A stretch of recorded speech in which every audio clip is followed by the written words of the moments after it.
Haaland আমি চালান। আসলে দেখি ওরা খুঁজে বলতেছে, আমরা দেখি মজা আসলে কি পানি ঢোকে না ঢোকে না ঢোকে না নাকি? সামথিং ফিনিটি আবার ঢোকে না। ভালো করে শুয়েন না, ডুবে যান না। আমরা তো অবশ্যই দেখতেছি, আবার ঢালা দেন না করে দিলে সমস্যা নাই। বুঝলে সমস্যা নাই না। দেখ বাইক আছে, মোবাইল কিনতে এসে অনেক খুব আনন্দিত আমার নাকি।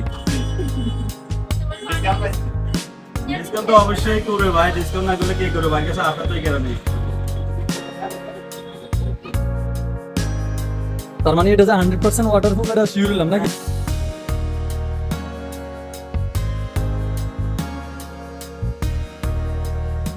এই খেলায় পানির মধ্যে খালাটা দেখা দিচ্ছি, খালা বলতেছে কিভাবে পানির ভিতরে চলে, এই খালা দেখে রাখবে। ঠিক আছে খালা।